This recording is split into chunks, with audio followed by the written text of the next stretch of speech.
It gives me great pleasure to introduce to you right now the president of the Pennsylvania NAACP, the president of the Philadelphia NAACP, and our national board member of the NAACP, our own Jerry Montefiore.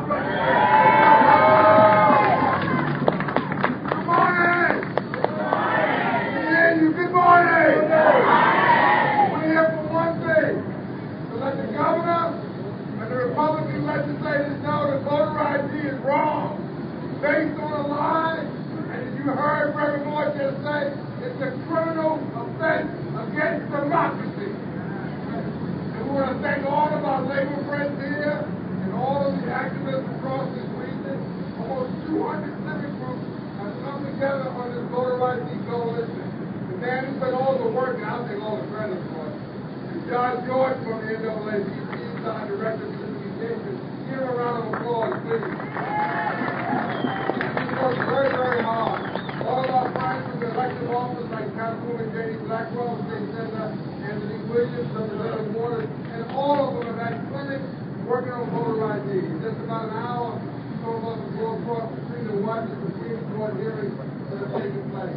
This battle will go on for about 10, 12 more days. It won't be a decision today. It will come sometime in the next 2 weeks. Then we'll know. But in the meantime, we are not giving up hope. We have not stopped fighting. We have not stopped taking people to defend our senators.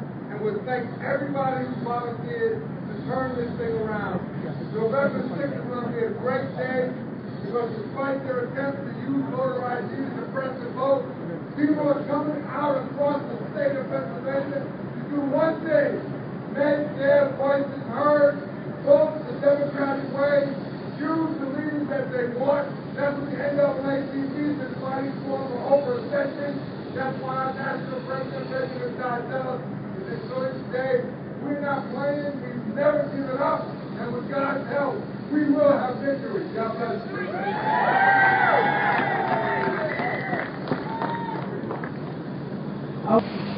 Ladies and gentlemen, our President and CEO, Benjamin Todd Jones.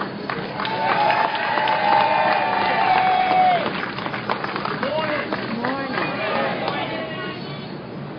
This year, in this country, the greatest democracy on earth, we have seen more states pass more laws, pushing more voters out of the ballot box than we have seen the past 100 years.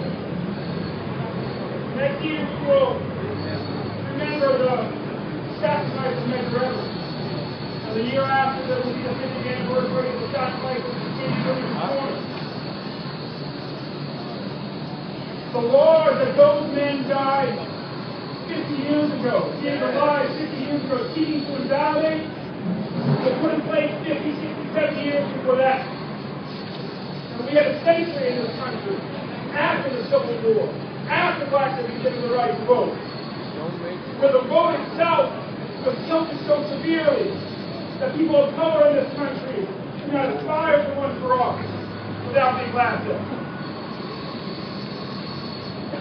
We are dealing with, at this moment, the instituting of a new poll tax. That's right, new poll tax. It's right. And what has been underreported across the country is that we have turned the tide back towards democracy, state after state after state. We have won in Wisconsin, we have won in Minnesota, we have won in North Carolina, we have won in Texas, we have won in Mississippi, we have won in Florida, we have won in South Carolina.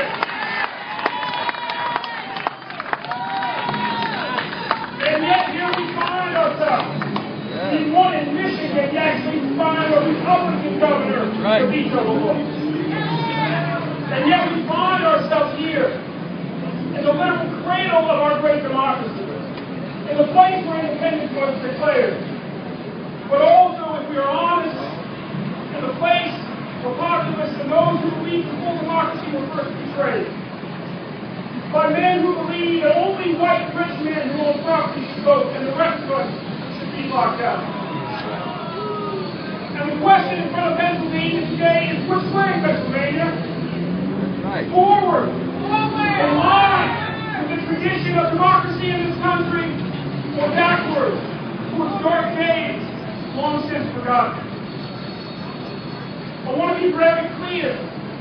Not only are we turning the tide, but this is not and never has been simply a Republican thing or a partisan thing. As I mentioned, we've seen Republican governors in Virginia say, don't even bring me a strip photo like Deval, or I will veto it. And you know what? That's why they don't have one. We've seen a Republican governor in Michigan say, you brought it to me, so I'm vetoing it because it's against democracy. This is not a Republican thing, it is an extremist thing. John Hines will be rolling over in his grave.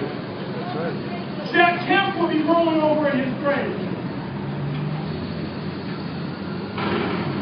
We must be very clear that what we are fighting for in this moment is democracy itself.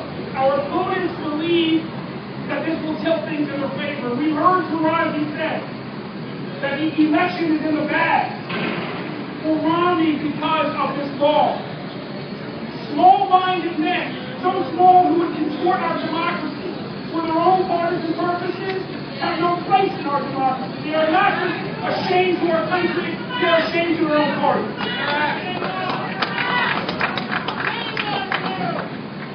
I'm proud that standing with us today are our allies and ladies.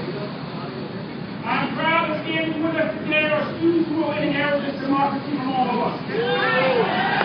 I'm proud that standing with us today are senior citizens like my 96-year-old grandmother, who unfortunately are old enough to remember the old poll tax, the feeling of joy when they got rid of it, and now this new one being put back in place. And I'm here today to promise them and our young people that we will get rid of this one in Pennsylvania too.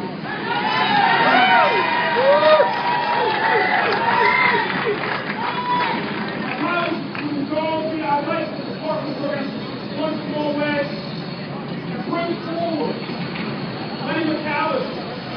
Many of you may know the voice of blacks who are active in the Tea Party movement.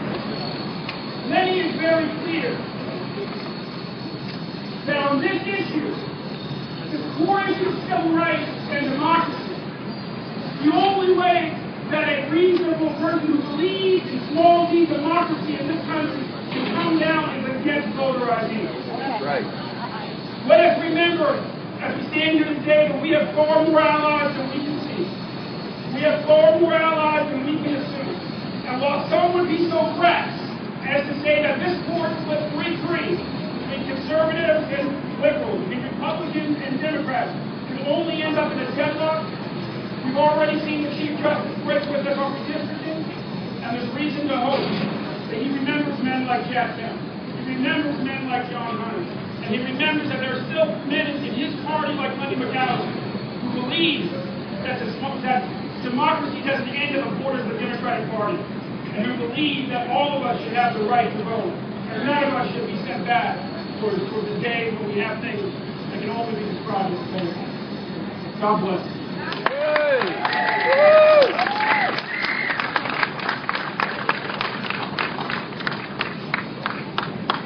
Good morning, everybody.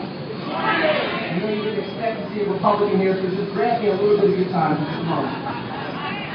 My name is Lenny McAllister.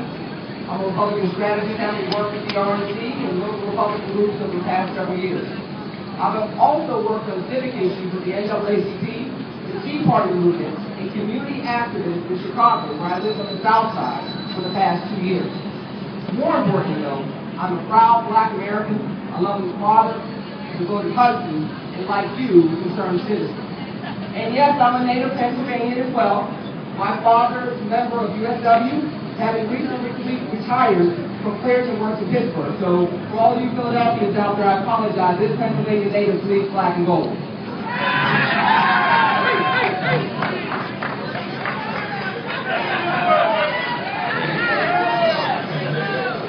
But that said, though, I do believe in civil rights. I don't always agree with the NAACP's position and direction on the political front. In fact, more often than not, we respectfully disagree.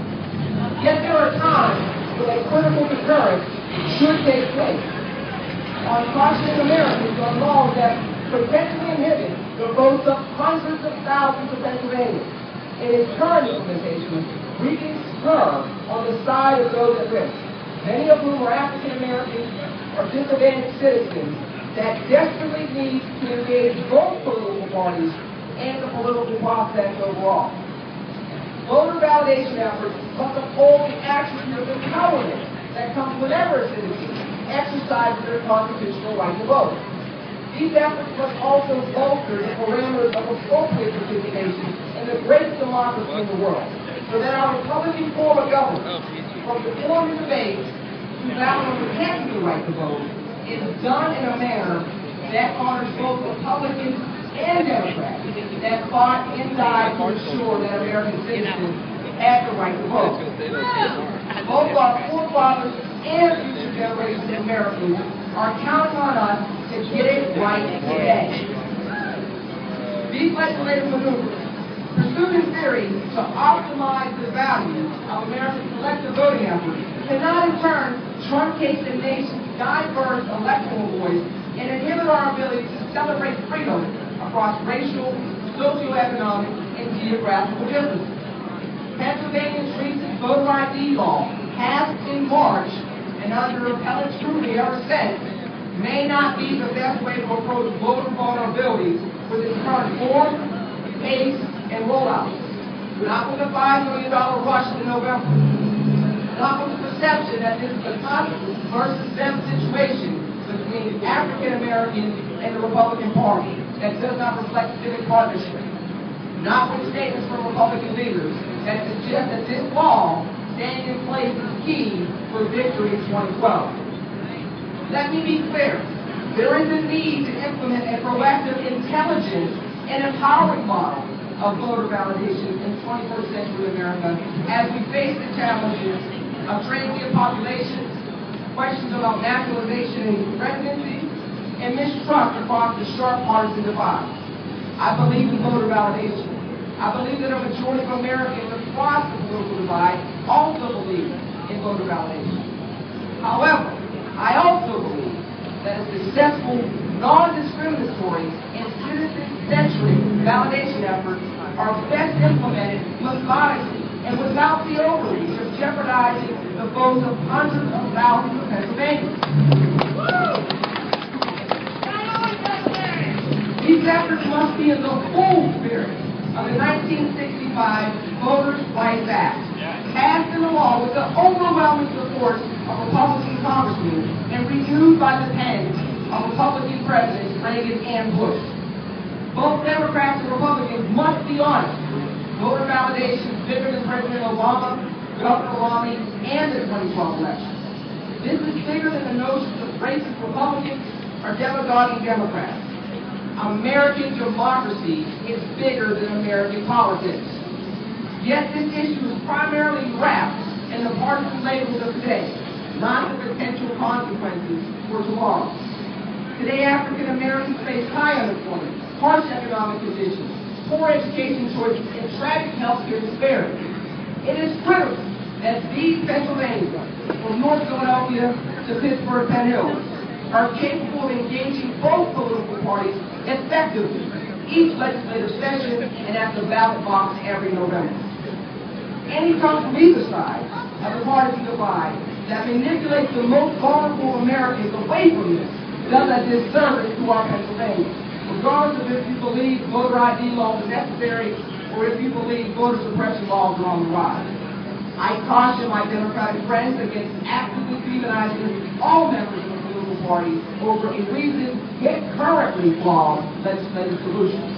And I also caution my fellow Republicans against taking back America by taking away legitimate access to ballot boxes, while throwing away legitimate opportunities to form new partnerships with voters in sorting of new political leadership. No partisan monopoly on civil rights struggles can exist in modern-day America if we are going to rebound moving forward as United States.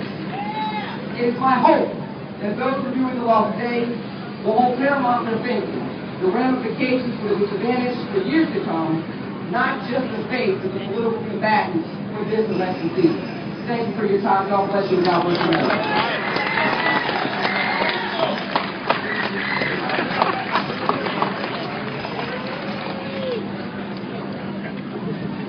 No justice, no peace.